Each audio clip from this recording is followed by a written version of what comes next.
Hi friends, welcome to the online class sessions of Kerala PSC Online Guruji YouTube channel.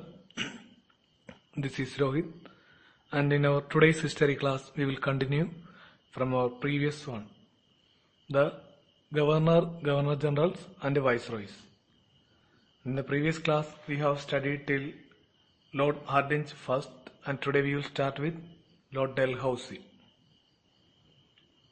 Lord Dalhousie. His period was 1848 to 1856. 1848 to 1856. The important points are: he was known as the father of modern India or the maker of modern India. He introduced the doctrine of lapse in 1848. During his period, the first experimental telegraph line started between Diamond Harbour to Calcutta in 1851. And during his period, the first postal stamp introduced in India, Sindh Tak, in 1852. In 1853, started the telegraph lines connects Kolkata, Agra, Peshawar, Madras and Mumbai in 1853. In 1853, the railway department starts and the first railway line was between Bombay and Thane in 1853. And in 1854, he passed the Post Office Act. And in 1854, he introduced the Wood Dispatch System by Charles Wood. Wood Dispatch System is known as the Magna Carta of English education in India. And he shifted the summer capital to Shimla. He passed the Widow Remarriage Act in 1856. He formed the first engineering college in India at Roorkee. And he developed the Grand Trunk Road and Bombay, Karachi, Calcutta harbors. ഇപ്പോൾ നമ്മുടെ മുൻ ക്ലാസ്സിൽ governor general viceroy എന്ന ഭാഗത്ത് Hardinge 1 വരെയുള്ള ഭാഗമാണ് നമ്മൾ പറഞ്ഞു നിർത്തിയത്. നമ്മൾ തുടങ്ങുന്നത് ഡൽഹൌസി, ലോർഡ് ഡൽഹൌസിയിലാണ് നമ്മൾ തുടങ്ങുന്നത്. അപ്പോൾ ലോർഡ് ഡൽഹൌസി, അദ്ദേഹത്തിന്റെ കാലയളവ് 1848 1856. Dalhousie period 1848 1856. അദ്ദേഹവുമായി ബന്ധപ്പെട്ട പ്രധാന പോയിന്റുകൾ: ആദ്യത്തേത്, father of modern India or maker of modern India എന്നൊക്കെ അറിയപ്പെടുന്നത് ഡൽഹൌസിയാണ്. പുതിയ ഇന്ത്യ അല്ലെങ്കിൽ നവ ഇന്ത്യയുടെ പിതാവ്, നവ ഇന്ത്യയുടെ സൃഷ്ടാവ് എന്നൊക്കെ അറിയപ്പെടുന്നത് ഡൽഹൌസിയാണ്.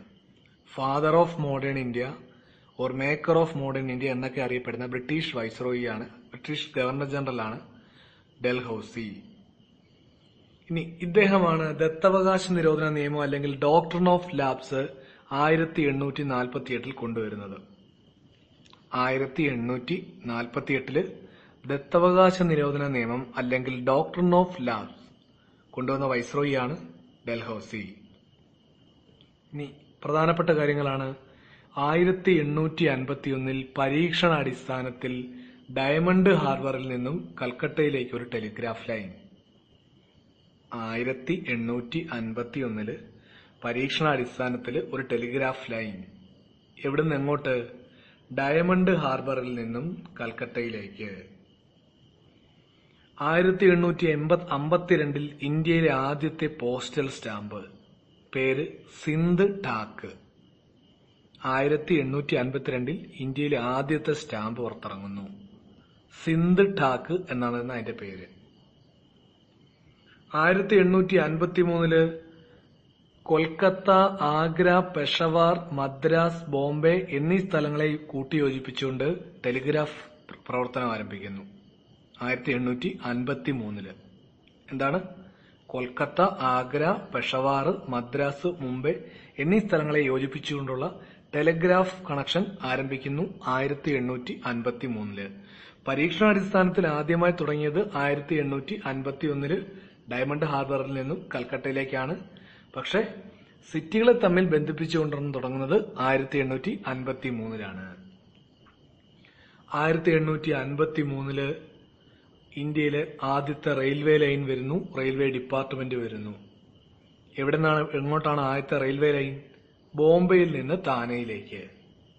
ഇപ്പോൾ 1853 ആദ്യത്തെ റെയിൽവേ ഡിപ്പാർട്ട്മെന്റും വരുന്നു, ഇന്ത്യയിലെ ആദ്യത്തെ റെയിൽവേ ലൈനും വരുന്നു.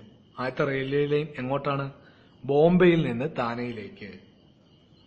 പിന്നീട് ഇദ്ദേഹമാണ് PWD ഡിപ്പാർട്ട്മെന്റ് തുടങ്ങിയത്, public works department.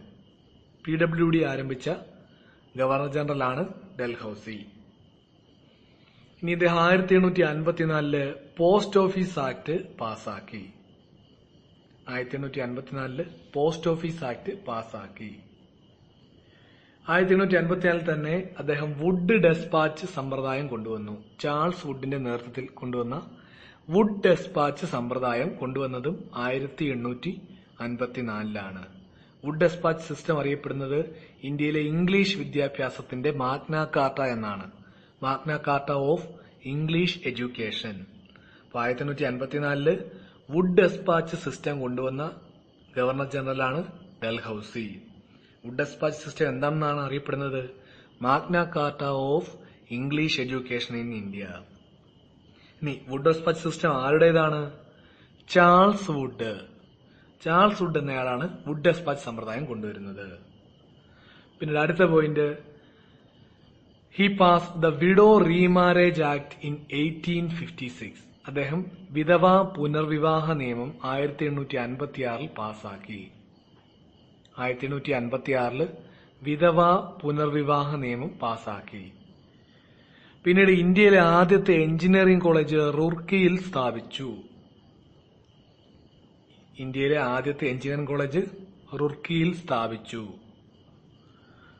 Grand Trunk Road, Bombay, Karachi, Calcutta ഹാർബറുകൾ ഇവയുടെയൊക്കെ നവീകരണം തുടങ്ങി വെച്ചതും ഡൽഹൌസി പ്രഭുവാണ്. എന്തിന്റെയൊക്കെയാണ്? ഗ്രാൻഡ് ട്രങ്ക് റോഡിന്റെയും Bombay harbour, Karachi harbour, Calcutta harbour മുതലായ ഹാർബറുകളുടെയൊക്കെ നവീകരണം തുടങ്ങി വെച്ചതും ഡൽഹൌസിയാണ്. അപ്പോൾ ഡൽഹൌസി പോയിന്റ് കൂടുതലുണ്ട്. നമുക്ക് ആദ്യം തൊട്ട് ഒന്നുകൂടെ നോക്കാം. ഡൽഹൌസി പ്രഭു അദ്ദേഹത്തിന്റെ കാലഘട്ടം 1848 മുതൽ 1856 വരെയാണ്. അദ്ദേഹം എങ്ങനെയാണ് അറിയപ്പെടുന്നത്? Father of modern India, maker of modern India എന്നൊക്കെയാണ്. ഇനി പ്രധാന പോയിന്റ് എന്താണ്? അദ്ദേഹം ദത്തവകാശ നിരോധന നിയമം അല്ലെങ്കിൽ ഡോക്ട്രിൻ ഓഫ് ലാപ്സ് കൊണ്ടുവന്നു 1848. പിന്നീട് അദ്ദേഹത്തിന്റെ കാലത്ത് നടന്നതാണ് പരീക്ഷണ അടിസ്ഥാനത്തിൽ ഒരു ടെലിഗ്രാഫ് ലൈൻ ഡയമണ്ട് ഹാർബറിൽ നിന്നും കൽക്കട്ടയിലേക്ക് വന്നു 1851. ഇവിടെ ഒരു പോയിന്റും കൂടെയുണ്ട്. രണ്ടാം ആംഗ്ലോ ബർമീസ് യുദ്ധം നടന്നതും ഇദ്ദേഹത്തിന്റെ കാലഘട്ടത്തിലാണ്. രണ്ടാം ആംഗ്ലോ ബർമീസ് യുദ്ധം 1852. രണ്ടാം ആംഗ്ലോ ബർമീസ് യുദ്ധം ഡൽഹൌസിയുടെ കാലത്താണ് 1852.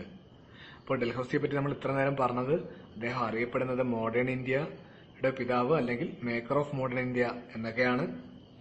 ഡോക്ട്രിൻ ഓഫ് ലാപ്സ് അല്ലെങ്കിൽ ദത്തവകാശ നിരോധന നിയമം 1848 കൊണ്ടുവരുന്നു. പരീക്ഷണ അടിസ്ഥാനത്തിൽ ഡയമണ്ട് ഹാർബറിൽ നിന്നും കൽക്കട്ടയിലേക്ക് 1851 ഒരു ടെലിഗ്രാഫ് കണക്ഷൻ. 1852 രണ്ടാം ആംഗ്ലോ ബർമീസ് യുദ്ധം. 1852 തന്നെ ഇന്ത്യയിലെ ആദ്യത്തെ സ്റ്റാമ്പ് സിന്ധ് ടാക്ക് പുറത്തിറങ്ങുന്നു. 1853 പ്രധാന നഗരങ്ങളായിട്ടുള്ള കൊൽക്കത്ത, ആഗ്ര, പെഷവാർ, മദ്രാസ്, ബോംബെ എന്നിവിടങ്ങളിലേക്കുള്ള ടെലിഗ്രാഫ് ലൈൻ 1853 തുടങ്ങുന്നു.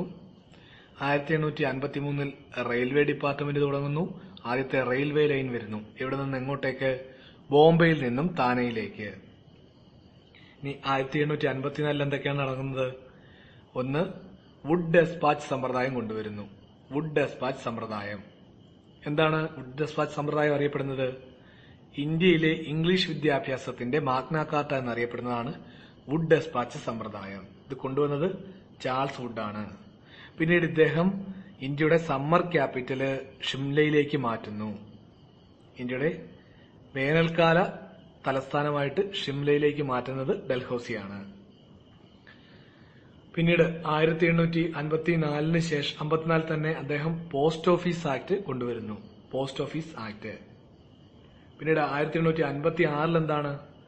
വിഡോ റീമാരേജ് ആക്ട്, വിധവ പുനർവിവാഹ നിയമം കൊണ്ടുവരുന്നത് 1856 പിന്നീട് റുർക്കിയില് ഇന്ത്യയിലെ ആദ്യത്തെ എഞ്ചിനീയറിംഗ് കോളേജ് കൊണ്ടുവരുന്നത് ഡൽഹൌസിയാണ്. അതുപോലെ എന്തിന്റെയൊക്കെ നവീകരണത്തിന് നേതൃത്വം നൽകി? Grand Trunk Road, Bombay, Karachi, Calcutta ഹാർബറുകളുടെ നവീകരണത്തിന് നേതൃത്വം നൽകിയതും ആര് തന്നെയാണ്? ഡൽഹൌസി തന്നെയാണ്.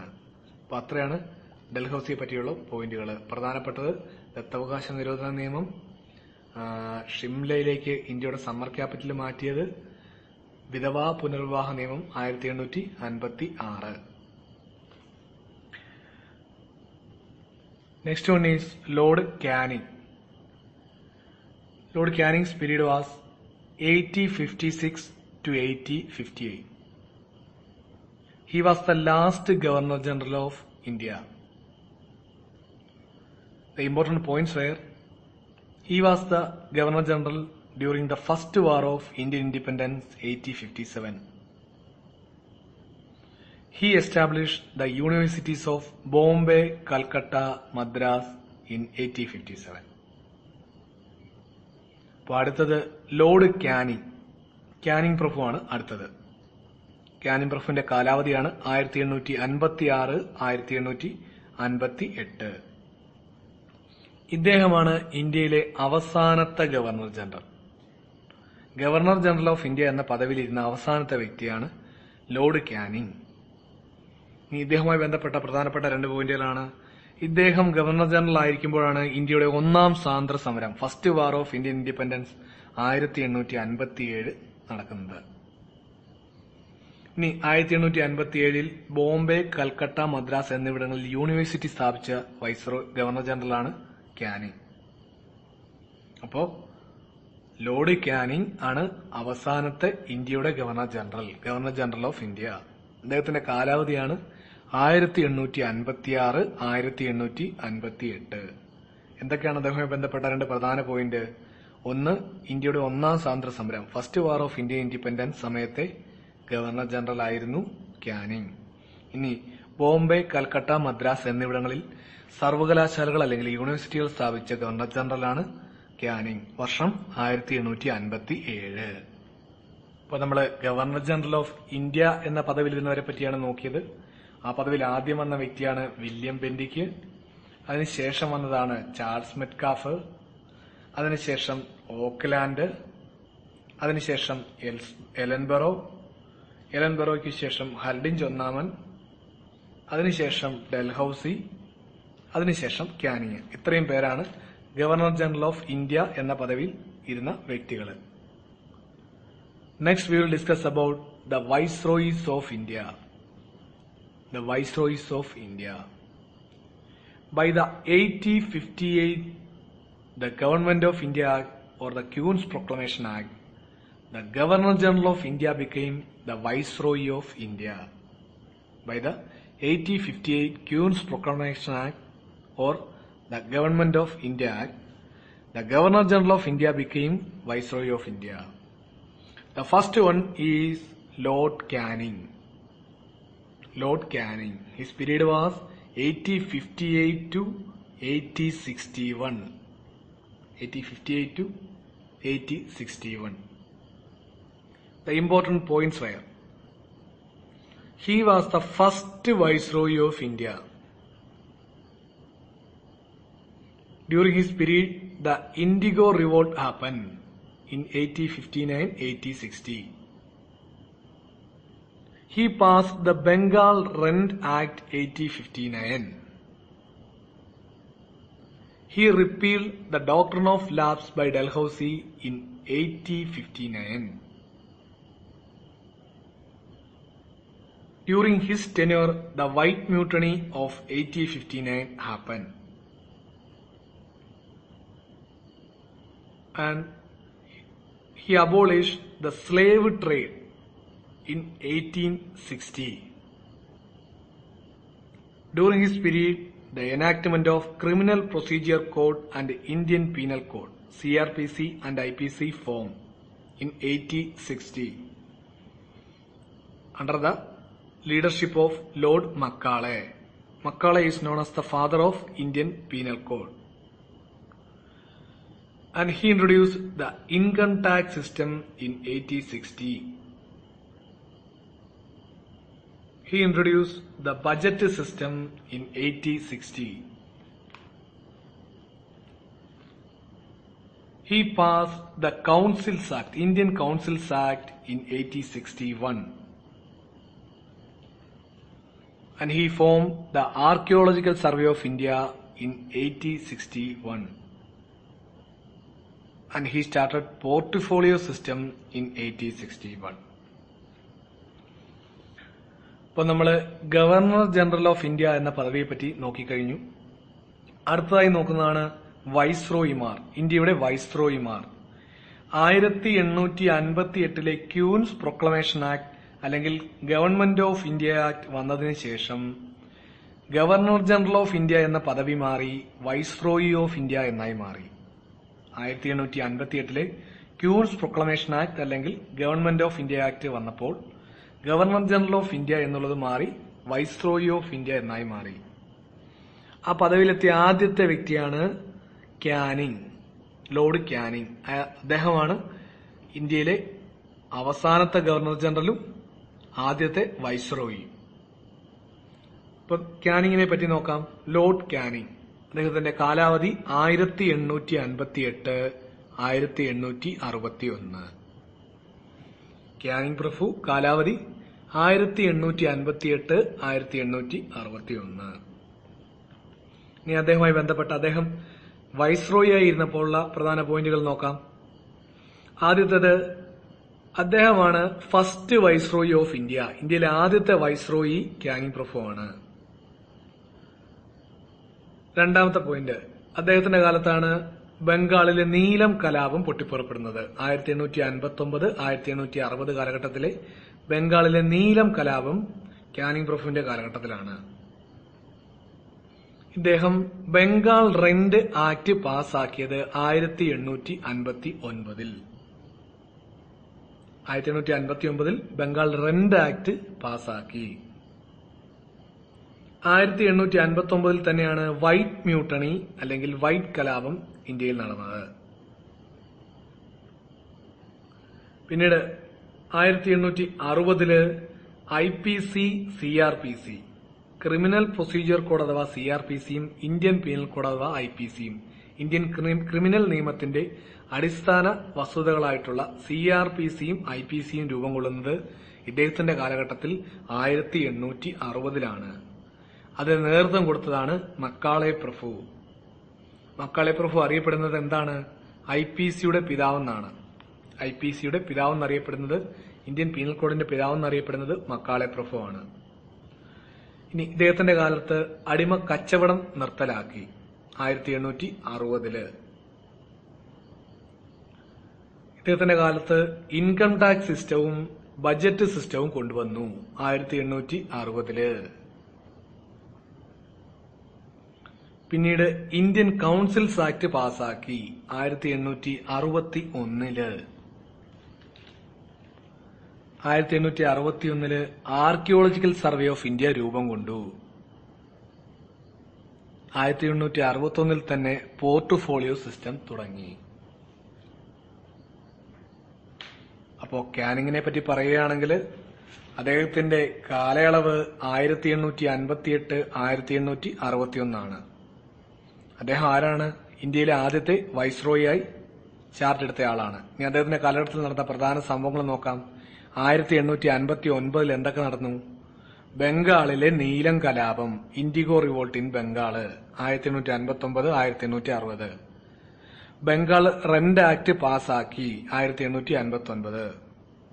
പിന്നീട് ദത്തവകാശ നിരോധന നിയമം അല്ലെങ്കിൽ ഡോക്ട്രിൻ ഓഫ് ലാപ്സ് പിൻവലിച്ചു 1859. പിന്നീട് വൈറ്റ് മ്യൂട്ടണി, ബ്രിട്ടീഷുകാരായിട്ടുള്ള ഇവിടുത്തെ പട്ടാളക്കാർ തുടങ്ങി വെച്ച വൈറ്റ് മ്യൂട്ടണി അത് ഇദ്ദേഹത്തിന്റെ കാലത്ത് 1859. പിന്നീട് അദ്ദേഹം IPC, CRPC മുതലായവ കൊണ്ടുവരാൻ നേതൃത്വം കൊടുത്തു. 1860 IPCയുടെ പിതാവെന്നറിയപ്പെടുന്നത് മക്കാളെ പ്രഭു. ഇനി 1860 അടിമക്കച്ചവടം നിർത്തലാക്കി. പിന്നീട് ഇൻകം ടാക്സ് സിസ്റ്റം കൊണ്ടുവന്നു 1860. ബജറ്റ് സിസ്റ്റം കൊണ്ടുവന്നു 1860. ഇനി 1861 എന്തൊക്കെയാണ്? ഇന്ത്യൻ കൌൺസിൽസ് ആക്ട് പാസാക്കി. ആർക്കിയോളജിക്കൽ സർവേ ഓഫ് ഇന്ത്യക്ക് രൂപം കൊടുത്തു. ഇന്ത്യയിലെ പോർട്ട്ഫോളിയോ സമ്പ്രദായം കൊണ്ടുവന്നു. അപ്പോൾ അത്രയാണ് ക്യാനിംഗ് പ്രഭുവിന്റെ ആയിട്ട് ബന്ധപ്പെട്ട പ്രധാനപ്പെട്ട പോയിന്റുകൾ. Next one is Lord Elgin first. Lord Elgin first. His period was 1862 to 1863. The important points were the formation of Wahhabi movement and its suppression. And the second one is his policy was known as the masterly inactivity. ഇപ്പോൾ ക്യാനിങ്ങിന് ശേഷം അടുത്ത് വന്നയാളാണ് Elgin first, Elgin ഒന്നാമൻ. അദ്ദേഹത്തിന്റെ കാലാവധിയാണ് 1862 1863. 1862 1863.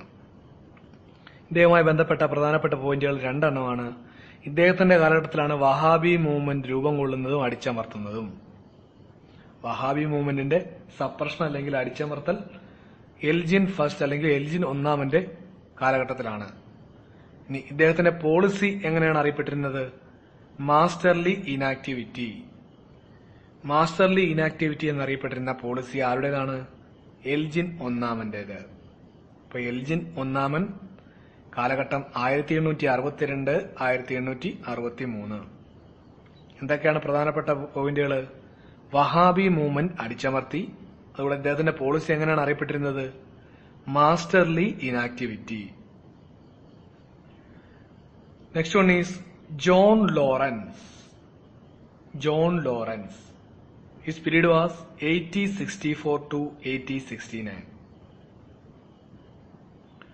The important points were he established high courts in Bombay, Calcutta and Madras in 1865. And he started telegraph communication with Europe in 1865.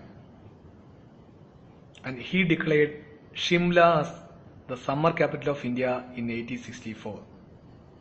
And he is known as the savior of Punjab. അപ്പോൾ അടുത്തതാണ് John Lawrence. John ലോറൻസിന്റെ കാലഘട്ടം 1864 മുതൽ 1869 വരെയാണ്. John Lawrence 1864 1869. അദ്ദേഹവുമായി ബന്ധപ്പെട്ട പ്രധാന പോയിന്റുകൾ. ആദ്യത്തേത്, അദ്ദേഹത്തിന്റെ കാലഘട്ടത്തിലാണ് ഷിംല ഇന്ത്യയുടെ സമ്മർ ക്യാപിറ്റൽ, വേനൽക്കാല തലസ്ഥാനമായി ഷിംലയെ ഔദ്യോഗികമായി പ്രഖ്യാപിക്കുന്നത് ജോൺ ലോറൻസ് ആണ് 1864. ഷിംലയിലേക്ക് തലസ്ഥാനം മാറ്റുന്നത്, സമ്മർ ക്യാപിറ്റലായി മാറ്റുന്നത് ഡൽഹൌസിയാണ്. പക്ഷെ അത് ഔദ്യോഗികമായി പ്രഖ്യാപിച്ച വ്യക്തി ജോൺ ലോറൻസ് ആണ് 1864.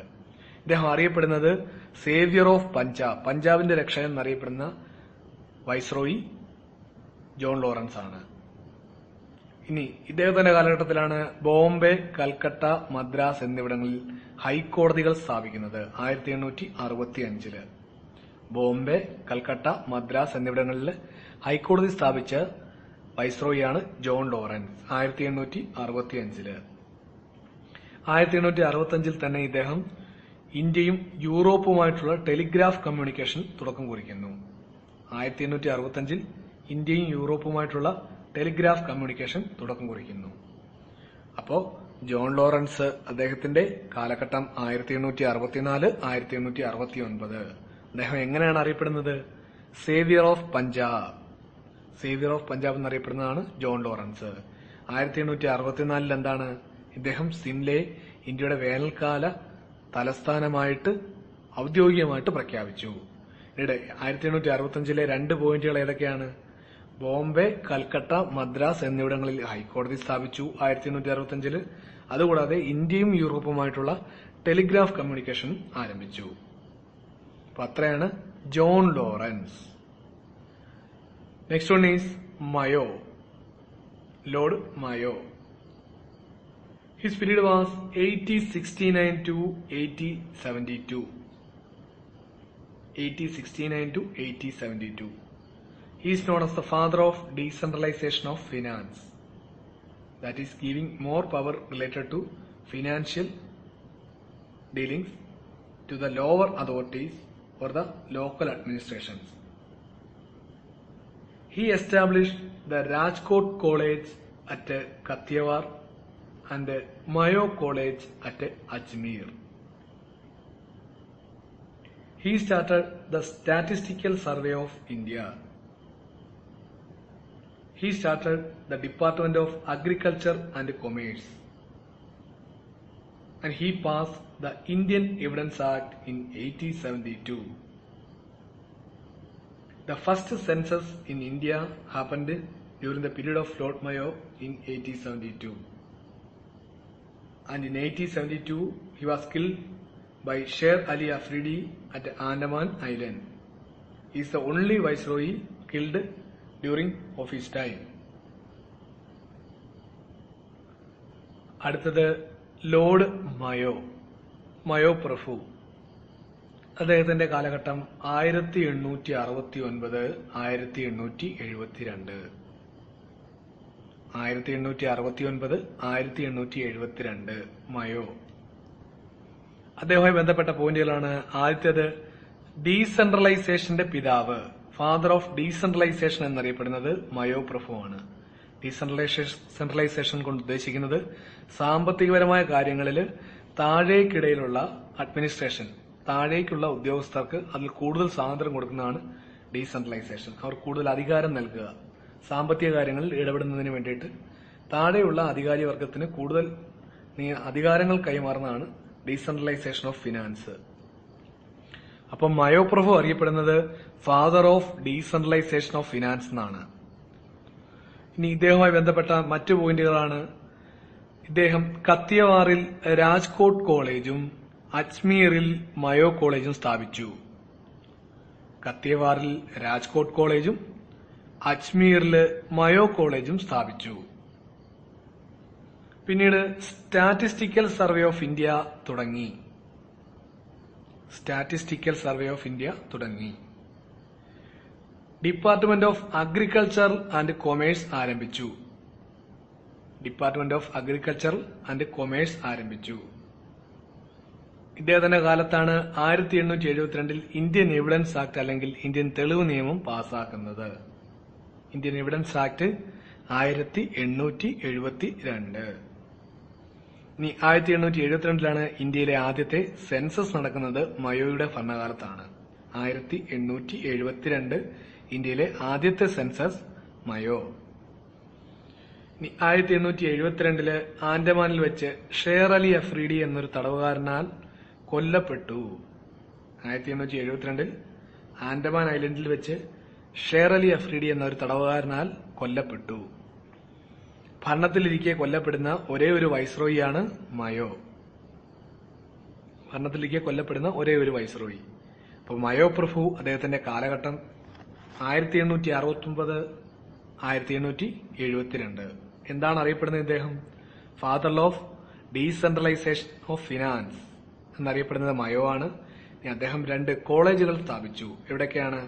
കത്തിയവാറിൽ രാജ്കോട്ട് കോളേജും അജ്മീറിൽ മയോ കോളേജും. ഇനി ഡിപ്പാർട്ട്മെന്റുകൾ ഏതൊക്കെയാണ് സ്ഥാപിച്ചത്? സ്റ്റാറ്റിസ്റ്റിക്കൽ സർവേ ഓഫ് ഇന്ത്യയും ഡിപ്പാർട്ട്മെന്റ് ഓഫ് അഗ്രികൾച്ചർ ആൻഡ് കൊമേഴ്സും. ഇനി 1872 എന്തൊക്കെ സംഭവിച്ചു? അദ്ദേഹം ഇന്ത്യൻ എവിഡൻസ് ആക്ട് അല്ലെങ്കിൽ ഇന്ത്യൻ തെളിവ് നിയമം പാസാക്കി 1872. പിന്നീട് ഇന്ത്യയിലെ ആദ്യത്തെ സെൻസസ് നടന്നു 1872.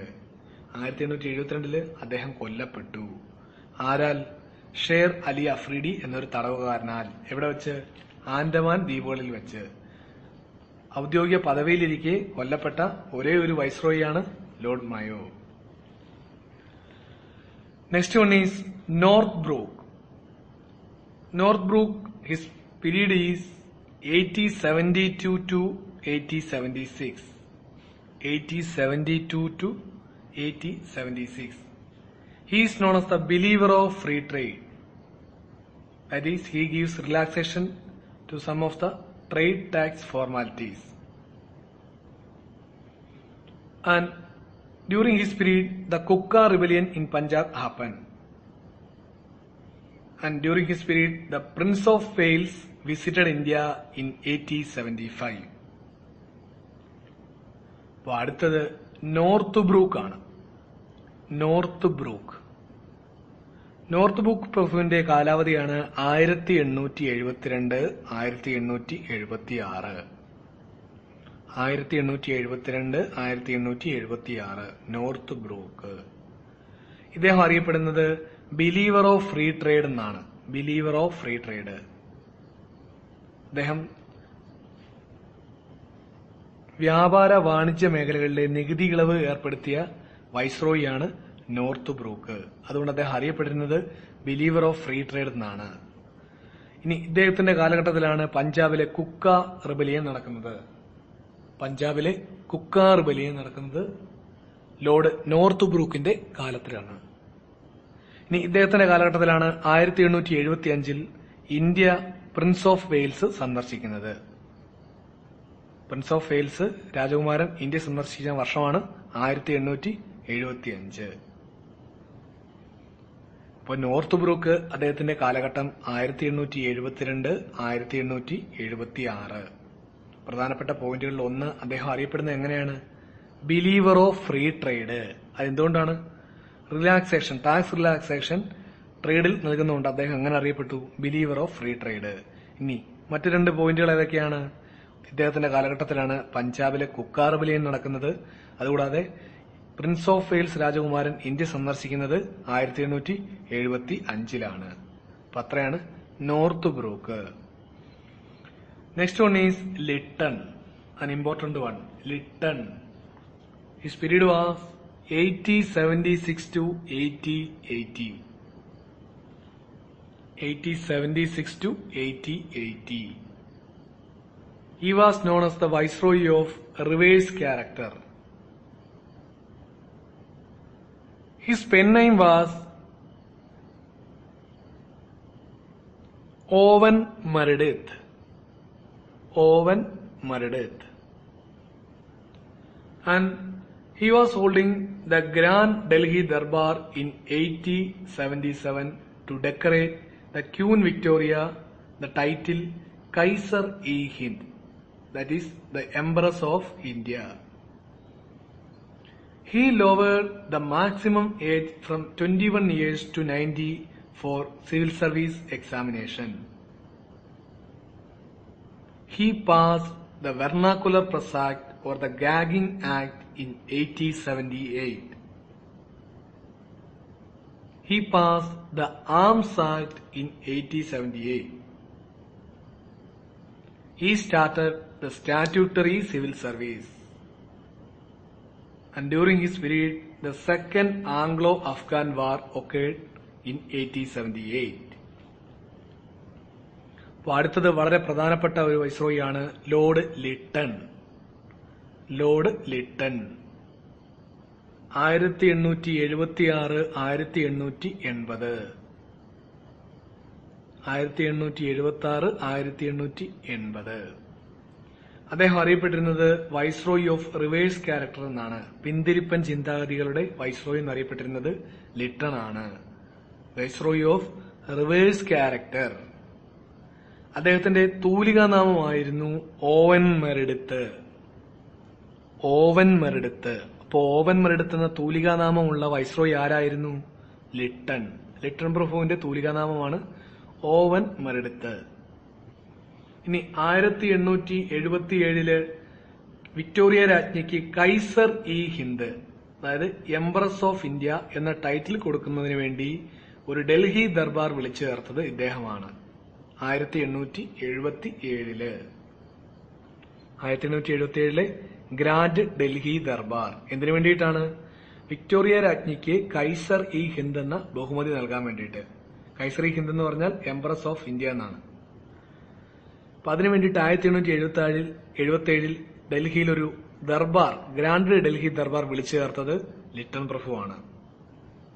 ഇനി ഇദ്ദേഹത്തിന്റെ കാലത്താണ് സിവിൽ സർവീസ് എക്സാമിന്റെ പ്രായപരിധി പരമാവധി വയസ്സ് 21 നിന്നും 19 കുറച്ചത്. ഇന്ത്യക്കാർ സിവിൽ സർവീസിൽ പങ്കെടുക്കാതിരിക്കുന്നതിന് വേണ്ടിയിട്ട് സിവിൽ സർവീസ് എക്സാമിന്റെ പരമാവധി പ്രായം 21 നിന്ന് 19 കുറച്ച വൈസ്രോയിയാണ് Lytton.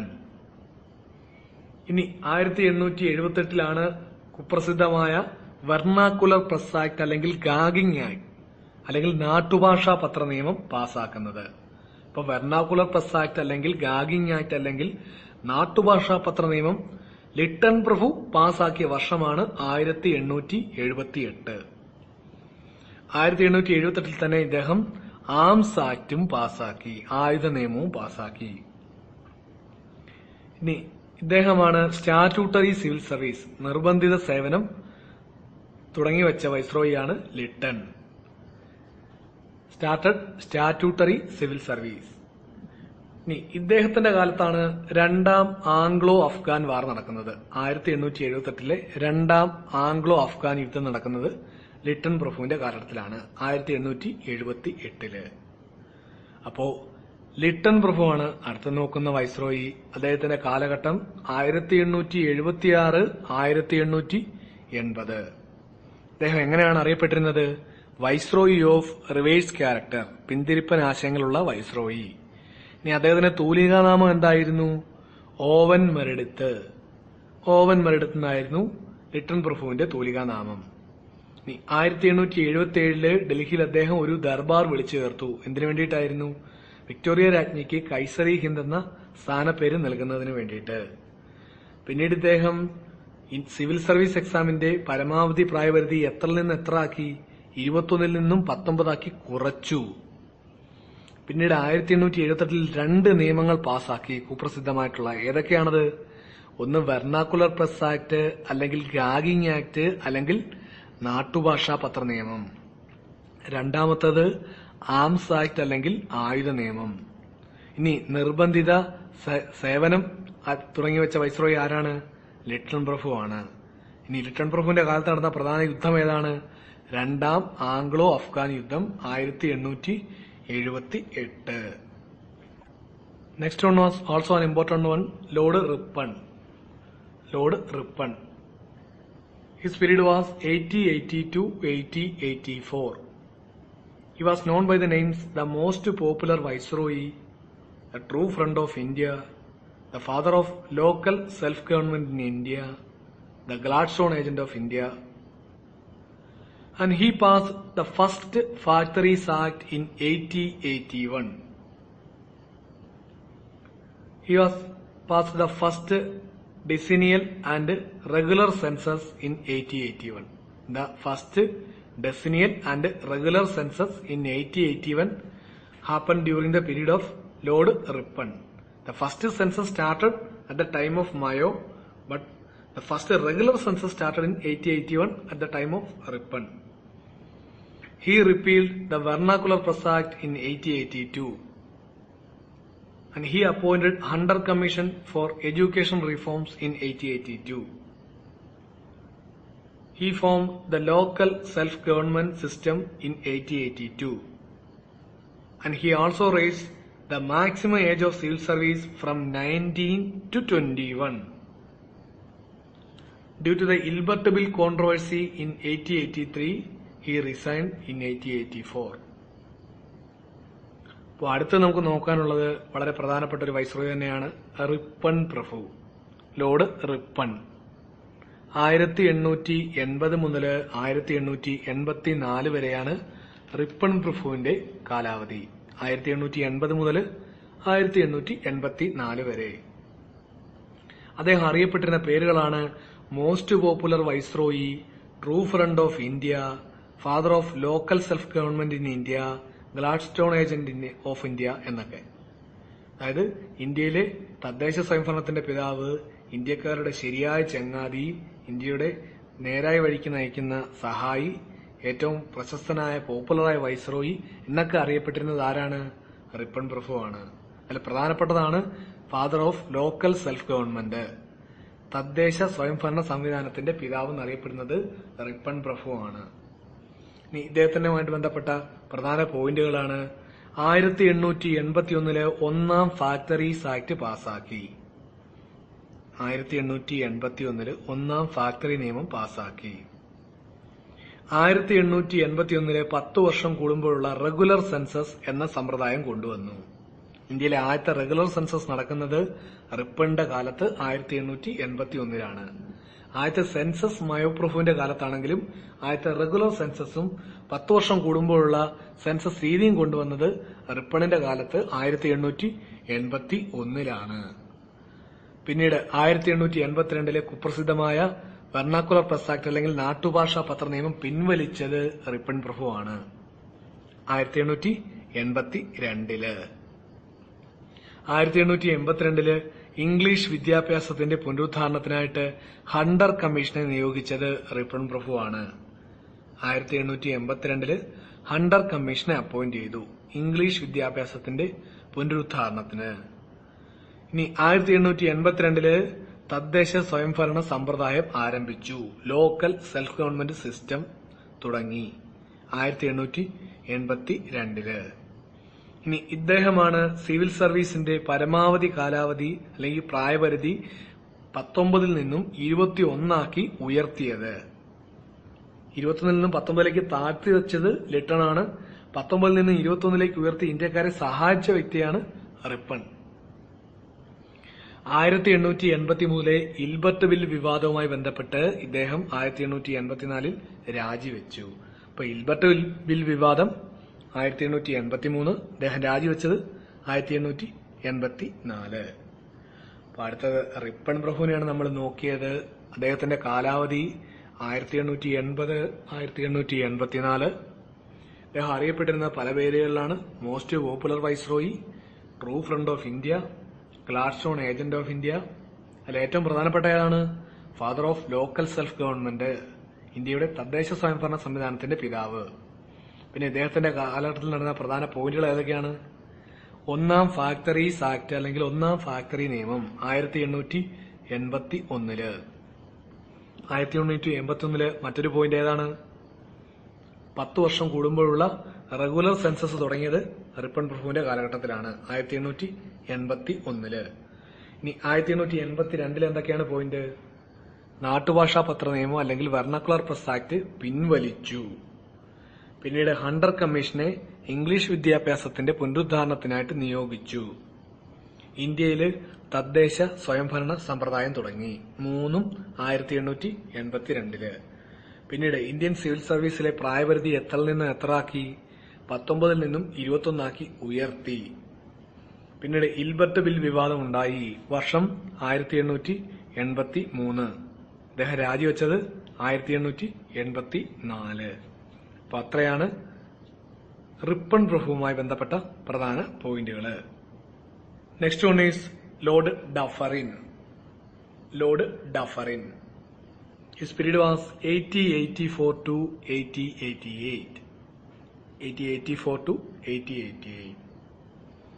The important points during his period was, first one is the Anglo-Burmese War in 1885.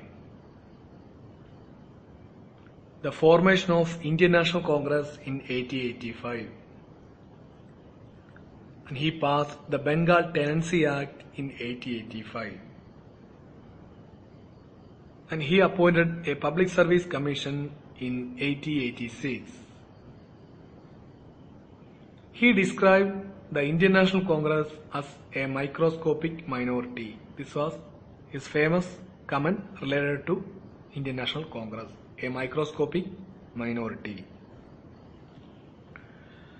അപ്പോൾ അടുത്ത് നമ്മൾ നോക്കുന്നത് ഡഫറിൻ. ഡഫറിൻ പ്രഭുവിനെയാണ് നമ്മൾ അടുത്തായിട്ട് നോക്കുന്നത്. 1884, 1888.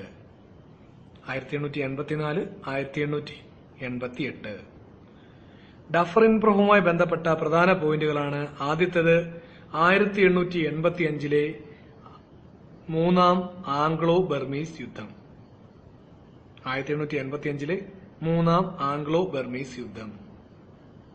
പിന്നീട് 1885 നടന്ന പ്രധാന സംഭവമാണ് ഇന്ത്യൻ നാഷണൽ കോൺഗ്രസ് INCയുടെ രൂപീകരണം. 1885 INC അല്ലെങ്കിൽ ഇന്ത്യൻ നാഷണൽ കോൺഗ്രസിന്റെ രൂപീകരണം. പിന്നീട് 1885 ഇദ്ദേഹം ബംഗാൾ ടെനൻസി ആക്ട് പാസാക്കി. 1885 1886 ഇദ്ദേഹം ഒരു പബ്ലിക് സർവീസ് കമ്മീഷനെ നിയോഗിച്ചു. ജോലിയിൽ ആൾക്കാരെ നിയമിക്കുന്നതിന് വേണ്ടിയിട്ട് 1886 ഒരു പബ്ലിക് സർവീസ് കമ്മീഷനെ നിയോഗിച്ച വൈസ്രോയിയാണ് ഡഫറിൻ. ഇനി INCയുടെ രൂപീകരണവുമായി ബന്ധപ്പെട്ട് നടത്തിയ ഇദ്ദേഹത്തിന്റെ പ്രശസ്തമായ കമന്റാണ് എ മൈക്രോസ്കോപ്പിക് മൈനോറിറ്റി. അങ്ങനെയാണ് അദ്ദേഹം INCയെ വിശേഷിപ്പിച്ചത്. അപ്പോൾ ഡഫറിൻ 1884 1888. പ്രധാനപ്പെട്ട വസ്തുതകള് 1885 3 പോയിന്റാണ്. ആംഗ്ലോ ബർമീസ് യുദ്ധം 1885, ഇന്ത്യൻ നാഷണൽ കോൺഗ്രസിന്റെ രൂപവൽക്കരണം 1885, ബംഗാൾ ടെനൻസി ആക്ട് 1885. ഇനി 1886 എന്ത് ചെയ്തു? ഒരു പബ്ലിക് സർവീസ് കമ്മീഷനെ നിയമിച്ചു. ജോലിക്കാരെ നിയമിക്കുന്ന സർവീസിലേക്ക് ആൾക്കാരെ നിയമിക്കുന്നതിനായിട്ട് ഒരു പബ്ലിക് സർവീസ് കമ്മീഷനെ നിയോഗിച്ചു 1886. ഇനി INC രൂപീകരിച്ചപ്പോൾ INCയെ പറ്റി ഇദ്ദേഹം എന്താണ് പറഞ്ഞത്? A microscopic minority. A microscopic minority എന്നാണ് INCയെ വിശേഷിപ്പിച്ചത്. അപ്പൊ അത്രയാണ് ഡഫറിൻ പ്രഭു. Next one is Lord Lansdowne. His period was 1888 to 1894. The important points were the Second Factories Act passed in 1891, and he passed the Indian Councils Act in 1892, and he appointed Durand Commission to define the boundary line between British India and Afghanistan. അടുത്തത് Lansdowne പ്രഭുവാണ്, Lord Lansdowne. അദ്ദേഹത്തിന്റെ കാലയളവാണ് 1888 1894. ലാൻസ്ഡൌൺ 1888 1894. അദ്ദേഹവുമായി ബന്ധപ്പെട്ട പോയിന്റുകൾ നോക്കാം. രണ്ടാം factories act പാസാക്കി എന്ന് 1891. രണ്ടാം factories act, second factories act 1891. First factories act ആരായിരുന്നു? റിപ്പൺ പ്രഭു 1881. 10 വർഷത്തിന് ശേഷം സെക്കൻഡ് ഫാക്ടറീസ് ആക്ട് 1891, ലാൻസ്ഡൌൺ. പിന്നീട് 1892 ഇന്ത്യൻ കൌൺസിൽസ് ആക്ട് പാസാക്കി. 1892 ഇന്ത്യൻ കൌൺസിൽസ് ആക്ട് പാസാക്കി. പിന്നീട് 1893 ഡ്യൂറൻ കമ്മീഷനെ അപ്പോയിന്റ് ചെയ്യുന്നു. ബ്രിട്ടീഷ് ഇന്ത്യയും അഫ്ഗാനിസ്ഥാനും തമ്മിലുള്ള അതിർത്തി നിർണ്ണയിക്കുന്നതിനായിട്ട് ഡ്യൂറന്റ് കമ്മീഷനെ 1893 അപ്പോയിന്റ് ചെയ്യുന്നു. അപ്പോൾ ലോർഡ് ലാൻസ്ഡൌണിന്റെ കാലാവധി 1888 1894. പ്രധാന പോയിന്റുകൾ ഏതൊക്കെയാണ്? 1891 രണ്ടാം ഫാക്ടറീസ് ആക്ട്, 1892 ഇന്ത്യൻ കൌൺസിൽസ് ആക്ട്. പിന്നീട് 1893 എന്തുപറ്റി? അദ്ദേഹം ബ്രിട്ടീഷ് ഇന്ത്യയും അഫ്ഗാനിസ്ഥാനും തമ്മിലുള്ള അതിർത്തി നിർണ്ണയിക്കുന്നതിനായിട്ട് ഡ്യൂറൻ കമ്മീഷനെ നിയമിച്ചു. അത്രയാണ് Lord Lansdowne. Next one is Lord Elgin second. His period was 1894 to 1899. He was known as the Lord Bruce. അടുത്തത് എൽജിൻ രണ്ടാമൻ, എൽജിൻ സെക്കൻഡ് ആണ്. അദ്ദേഹത്തിന്റെ കാലാവധി 1894 1899. ലോർഡ് ബ്രൂസ് എന്നറിയപ്പെട്ടിരുന്ന വൈസ്രോയിയാണ് എൽജിൻ രണ്ടാമൻ, ലോർഡ് ബ്രൂസ്. അപ്പോൾ എൽജിൻ രണ്ടാമൻ, എൽജിൻ സെക്കൻഡ്, അദ്ദേഹത്തിന്റെ കാലാവധി 1894 1899. അദ്ദേഹം അറിയപ്പെട്ടിരുന്ന പേരാണ് Lord Bruce. Next one is an important famous viceroy, Lord Curzon. His period was 1899 to 1905. 1899 to 1905. He was known as the Aurangzeb of British India. He passed the Indian Coinage and Paper Currency Act in 1899. He created the Northwest Frontier Province. During his period, the formation of a university commission appointed Thomas Riley as head in 1902. During his period, the second Delhi Darbar happened in 1903. He passed the Universities Act in 1904. He passed the Ancient Monuments Preservation Act and established Archaeological Department in 1904. He started the Department of Commerce and Industry. And he was the Viceroy behind the Partition of Bengal in 1905. His famous quote was, "Congress is tottering to fall and I will give it a peaceful demise." അപ്പോൾ അടുത്തത് വളരെയേറെ പ്രധാനപ്പെട്ട ഒരു വൈസ്രോയിയാണ് Curzon, Lord Curzon പ്രഭു. അദ്ദേഹത്തിന്റെ കാലയളവാണ് 1899 1905. 1899 1905. British ഇന്ത്യയിലെ ഔറംഗസേബ് എന്നറിയപ്പെട്ടിരുന്ന വൈസ്രോയിയാണ് Curzon. Aurangzeb of British India. British ഇന്ത്യയുടെ ഔറംഗസേബ് ആരാണ്? Lord Curzon. ഇദ്ദേഹമാണ് Indian coinage and paper currency act 1899 പാസാക്കിയത്. എന്താണ്? Indian coinage and paper currency act 1899 പാസാക്കിയത് ലോർഡ് കഴ്സൺ ആണ്.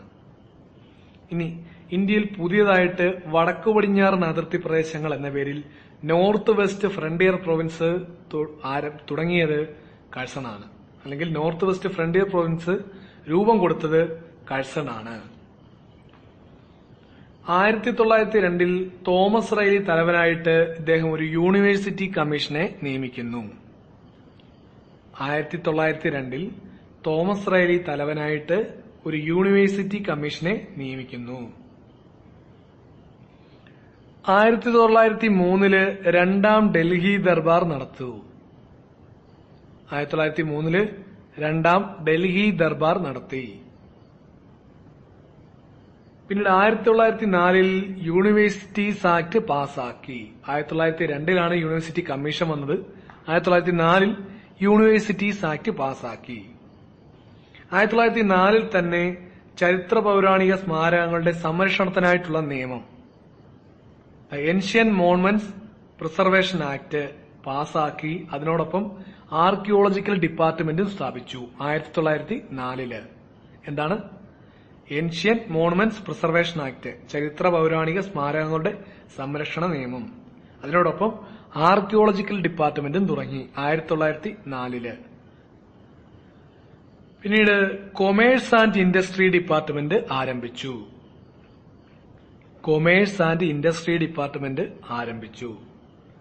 ഇദ്ദേഹമാണ് ബംഗാൾ വിഭജനം നടത്തിയ വൈസ്രോയി. 1905 പാർട്ടീഷൻ ഓഫ് ബംഗാൾ വിഭജനം നടത്തിയ വൈസ്രോയിയാണ് Curzon.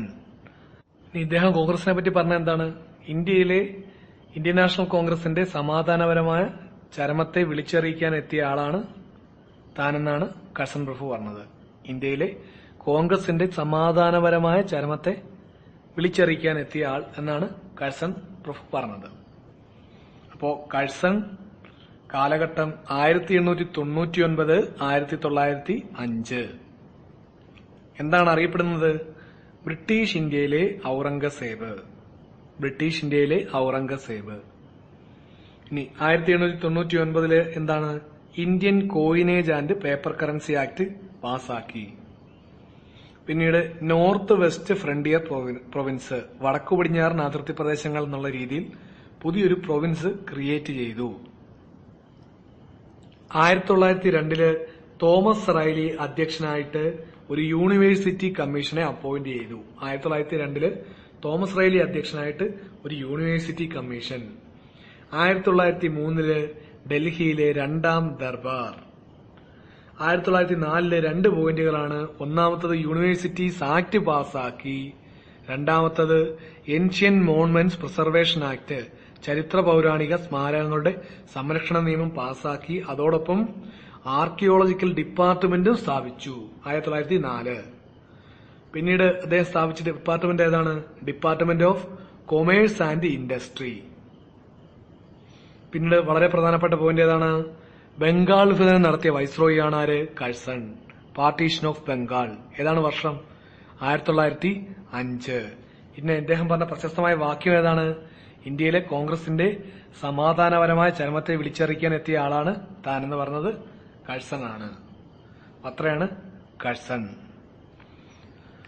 So friends, that's all about till Lord Curzon. We will continue this next part in our next session.